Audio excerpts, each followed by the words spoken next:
Kalteng. Nah, sekarang Antara Kalteng bakal mengunjungi nih salah satu toko oleh-oleh khas Kalimantan Tengah, yaitu toko Imur Bahalap. Di mana di sini tuh makanan khasnya yaitu adalah amplang bahalap yang terbuat dari ikan pipih. Kira-kira seperti apa ya cara pembuatannya? Yuk kita lihat. Permisi. Iya. Mari. Ibu. Iya, Mbak Rini ya. Iya. Dari Antara ya? Iya benar Bu. Gimana? Boleh kita lihat Bu, kira-kira Boleh, produknya apa silakan. aja nih yang ada di Imur Banyak, ini jadi terdiri dari produk-produk UMKM yang ada di Kota Palangkaraya. Mari silakan. Oh ya, Mbak. Sih.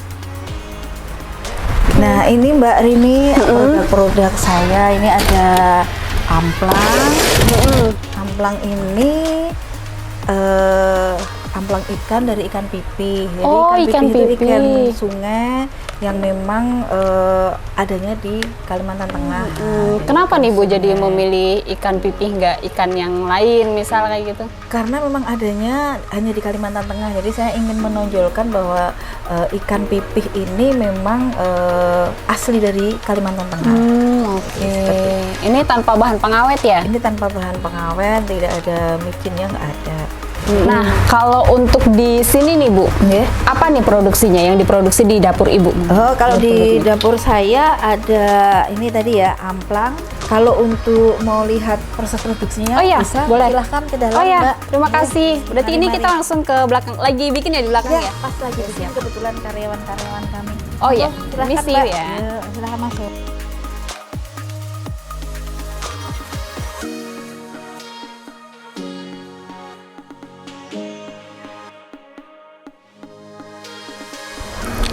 Halo Ibu.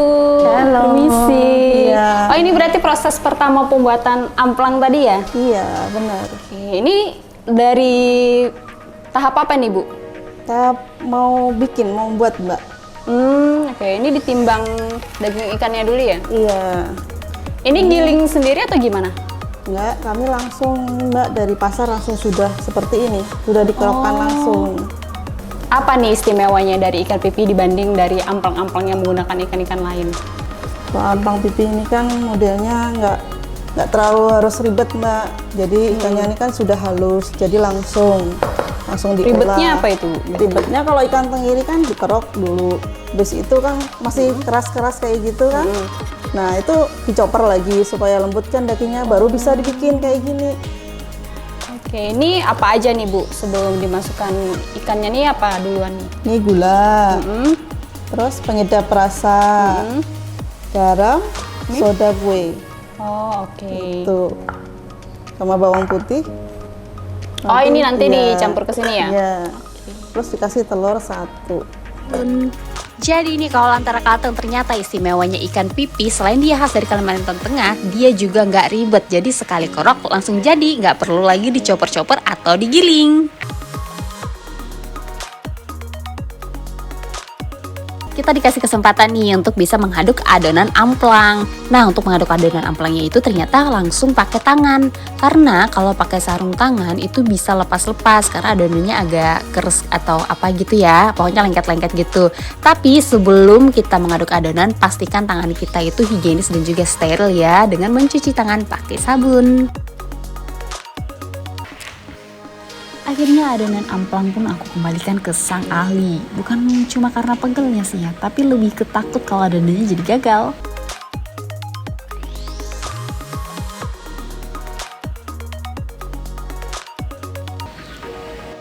Sungguh sangat kontras ya perbedaannya dari yang pemula dengan yang sudah profesional mengaduk adonan ini. Lihat aja cara ngaduknya aja udah beda banget.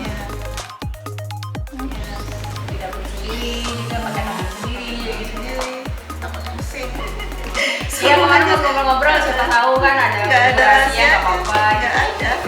Nggak ada ya emang kayak gini adanya. Kalau Antara Kalteng ternyata di Imur Bahalap itu produksinya setiap hari loh. Tapi untuk satu kali ngadon ini tuh bisa untuk puluhan bungkus.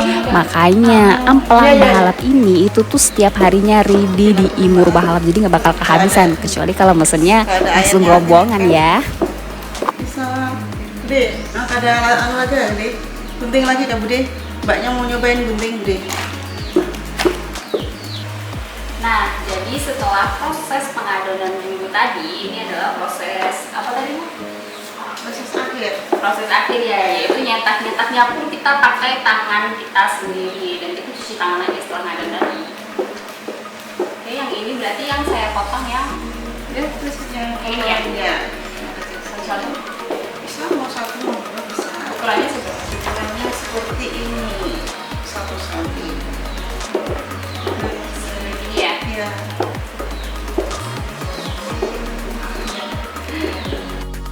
Akhirnya selesai juga nih proses aduk mengaduk adonan. Sekarang kita lanjut ke tahap selanjutnya yaitu pemotongan adonan. Nah, untuk tahap pemotongan ini pun masih menggunakan sistem manual ya, semuanya serba pakai tangan sendiri, bantuannya cuma gunting atau pisau. Nah, ternyata sebelum menggoreng dengan porsi besar itu minyaknya kita tes dulu tingkat kepanasannya. Jadi sedikit-sedikit dulu dimasukin. Kalau udah kelihatan bisa mengembangkan amplang, maka siap kita menggoreng amplang dengan porsi besar. Dan ternyata aku baru tahu nih kalau menggoreng amplang itu tidak seperti menggoreng kerupuk-kerupuk biasa karena dia adonannya kan basah. Jadi ternyata butuh waktu yang sangat lama sampai amplang itu benar-benar dinyatakan matang.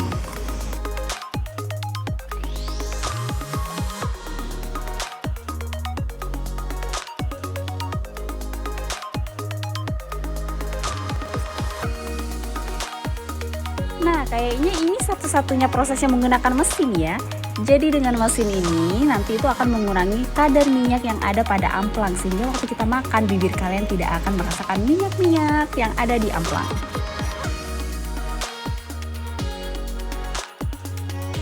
Akhirnya kita sampai juga nih ke tahap pengemasan.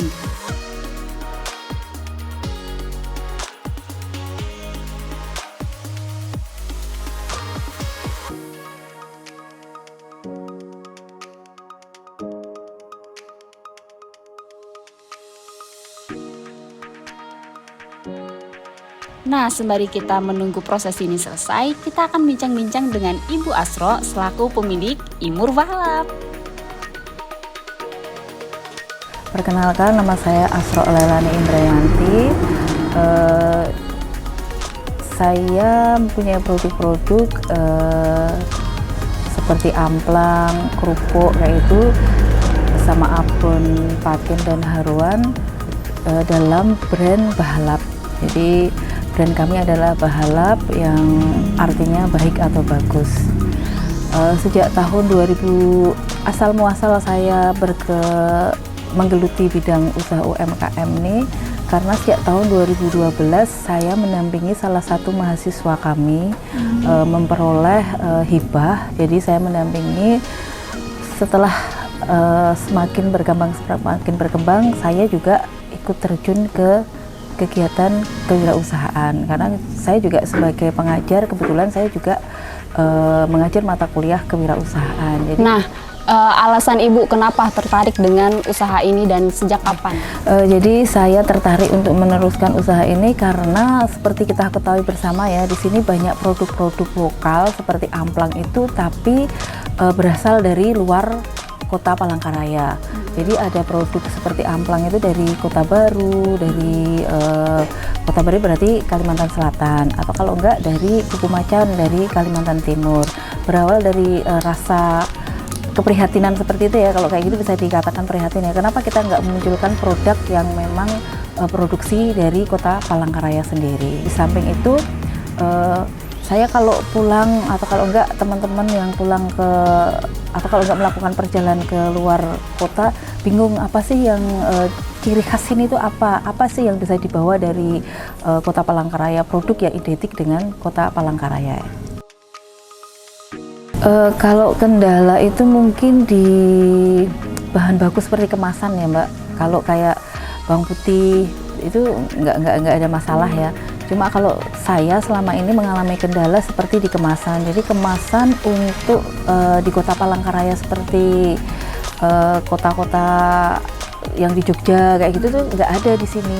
Ada tapi harganya agak tinggi. Jadi saya selama ini mencari kemasan itu dari Jogja. Jadi seperti kemasan, stiker itu semuanya dari Jogja, sama kardus itu dari Jogja semuanya. Jadi harganya pun selisihnya agak jauh ya.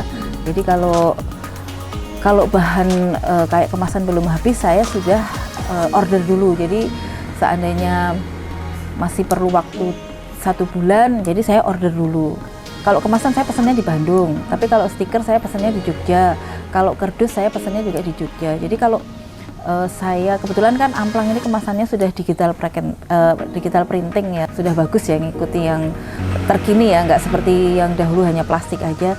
Jadi saya pesannya di Bandung. Nah, di Bandung itu memerlukan waktu agak lama ya, karena paling nggak dia 8 hari, belum nanti pengirimannya kalau lewat pesawat lebih mahal, jadi kami lewat kapal kurang lebih memerlukan waktu 2 minggu. 2 minggu tambah 8, jadi ada berapa hari? Kurang lebih 1 bulan. Jadi kemasan saya sebelum habis saya pesan dahulu, jadi jangan sampai kemasan sama kardus atau stiker kosong. Jadi kendalanya mungkin kita perlu waktu untuk memanage bahan baku yang nggak ada di sini, kayak gitu aja. Mungkin tepung tapioka Mbak, yang tepung tapioka itu yang dari awal dulu saya membuat tuh hanya 1 bal itu harganya 60.000, sekarang ini udah 135.000. Udah pernah mendapat bantuan dari pemerintah nggak Bu? Kalau misalkan pernah tuh dalam bentuk apa gitu bantuannya? Yeah. Kalau pemerintah Kota Palangkaraya ini sangat support sekali ya Mbak. Jadi kebetulan saya ini disupport sama Dinas Pertanian Kota Palangkaraya. Jadi waktu itu saya diberikan freezer yang gede itu Mbak. Ada freezer. Jadi itu sangat membantu kami karena saya untuk menyetok kayak ikan pipih kayak gitu kan perlu tempat yang agak gede, dan biasanya kalau ikan pipih itu kan musiman ya, jadi kalau memang musim kayak Desember itu kan langka agak sedikit, jadi saya nyetok terlebih dahulu kayak gitu. Jadi sangat bersyukur karena pemerintah ini support, dan kebetulan untuk sertifikasi halal kemarin juga ada support dari Dinas Perindustrian dan Perdagangan Kota Palangkaraya, jadi free untuk UMKM. Jadi saya sebagai pelaku usaha di Kota Palangkaraya sangat bersyukur di Kota Palangkaraya ini benar-benar memberikan support 100% untuk UMKM untuk maju usahanya tanpa dibebani dengan biaya-biaya yang harusnya dibayarkan.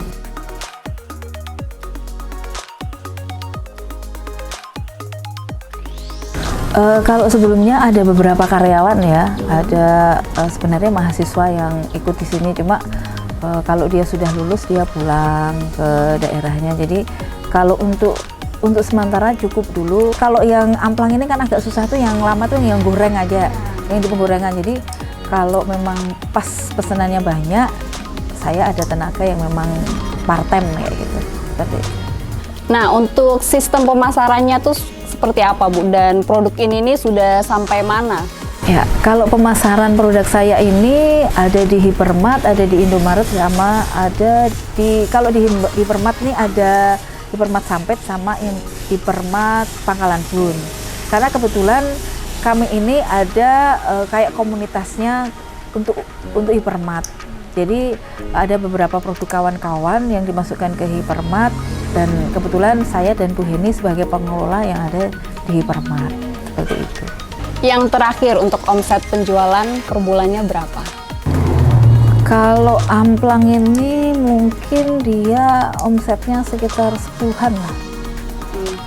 10 juta. 10 juta per bulan.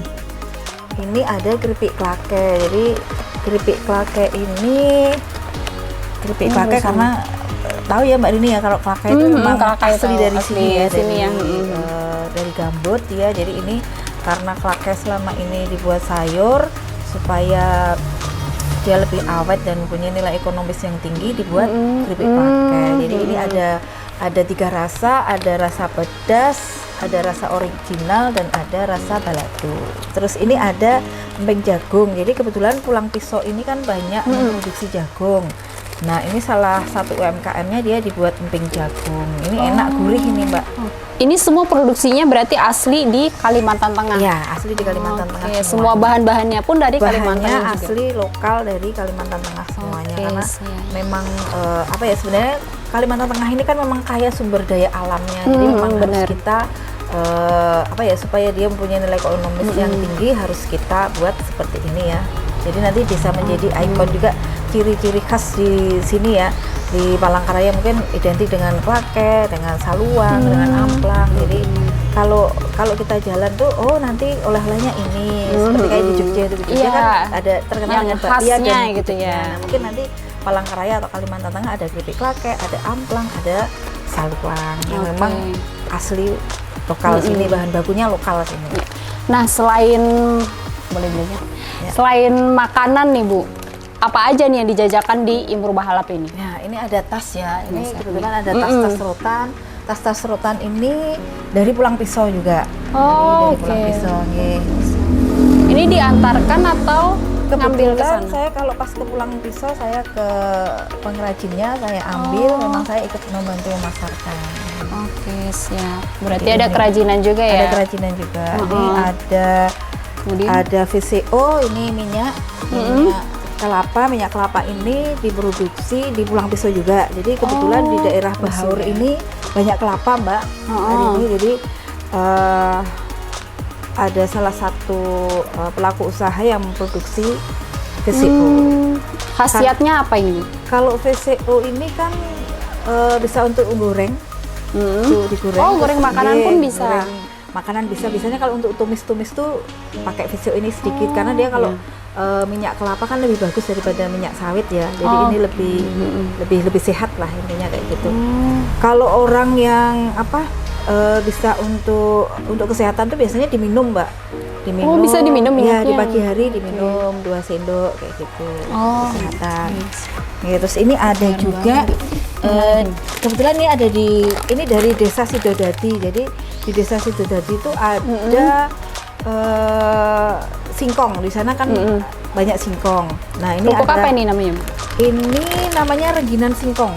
Oh, Jadi ini masih dalam keadaan mentah ini ya? masih mentah, ini masih mentah. Jadi ada rengginan singkong. Salah satu pelaku usahanya karena di sana banyak singkong, dia memproduksi rengginan dari singkong. Saya juga ikut memasarkan. Juga. Sampai ke desa-desa pun sampai ke sini ya produknya ya? Kota. Jadi biar produk desa merajai di kota tujuannya. Nah, kalau yang di lemari ini apa nih Bu? Ini kayaknya ada dayak-dayaknya nih. Ya, ini kalau lokal juga. Ini ada teh bawang dayak. Ya. Oh, ini teh. Ini ada teh. Kalau yang ini teh bawang dayak. Kalau ini masih simple. Ya, ini ini namanya hasil dari rajangan-rajangan ya. Ini rajangan nggak ditehkan. Jadi kalau ini kayak apa ya? Kalau teh yang nggak pakai kantong teh itu kan masih disaring lagi. Iya, kalau ini yang langsung praktis, kayak ada kantongnya itu celup ya. kayak gitu. Nah, seperti ini khasiatnya banyak juga ya Mbak. Ini khasiatnya Herbal lah ini ya. Herbal ini herbal. Jadi biasanya ini untuk menurunkan tensi, gula darah yang tinggi. Orang luar Kalimantan pernah makan ini juga nggak? Banyak di Shopee malah yang the bestnya tuh ini sama ini. Ini Bajaka ya? Ini Wah, ini Bajaka. sempat viral tahun Iya. berapa gitu ya Nah, Bajaka? ini pernah viral ya. Jadi kalau the best saya di Shopee sama Tokopedia tuh ini. Oh, yang teh best seller telur ya? Bajaka sama bawang dayak sama keripik klaken. Ini produksinya di Ini sini juga? produksinya di Kota Palangkaraya juga. Ini produk teman yang UMKM juga. Terus ini ada madu. Madu ini budidaya dari Kelampangan, Mbak. Ini madu, ada madu kelulut, ada madu biasa ya ini ya, madu biasa yang dibudidayakan ini ya, yang dibudidayakan lain madu. Tapi yang bukan pastinya ya. madu asli lah ya. Madu asli. Bahaya nanti kalau bawa madu asli ke rumah. Wah, sarangnya itu Bu. Iya itu. Nah, Ini yang di bawah sama ya? Ini sama, cuma ukurannya aja ini lebih kecil. Terus ini yang Yang di bawah ini apa? nih? bajaka kayu. Ini bajaka kayu. Kalau bajaka kayu Oh ini iya, dia- ini yang sempat dia viral anu ya. yang kalau yang lebih praktis yang teh. Tinggal celup ya. Kalau ini di Ini rendam diseduh gitu ya? dulu, ya diseduh dulu pakai disaring lagi. Nah ini produk-produk UMKM. Mudahan masyarakat di Kota Palangkaraya ini kalau mencari oleh-oleh lokal sini yang Iya, memang ada benar. stempelnya Kota Palangkaraya. Iya, yang benar-benar Kalau nggak buatan Kalimantan sini Tengah. gitu ya, Iya, produksi kita sini gitu. produk sendiri. Wah, ternyata semuanya berasal dari Kalimantan Tengah dan ini menjadi ciri khas dari Kalimantan Tengah yang bisa dijadikan oleh-oleh atau dikonsumsi sendiri. Ya, selesai juga petualangan kita membuat amplang ini. Nah, buat kalian semuanya, kalau mau mencari oleh-oleh yang khas Kalimantan Tengah, udah nggak usah pusing lagi. Toko Imru Bahalap jawabannya. Kalian mau makanan? Ada. Mau obat-obatan herbal? Ada juga. Bahkan produk seperti tas tadi juga ada. Jadi tunggu apa lagi? Yuk kita kunjungi toko Imru Bahalap. Terus buat kalian yang mager, gampang. Kalian bisa buka Shopee atau Tokopedia dan bisa langsung hubungi WhatsApp di toko Imru Bahalap. Selamat berbelanja. Sampai ketemu dengan Antara Kalteng di UMKM selanjutnya. See you.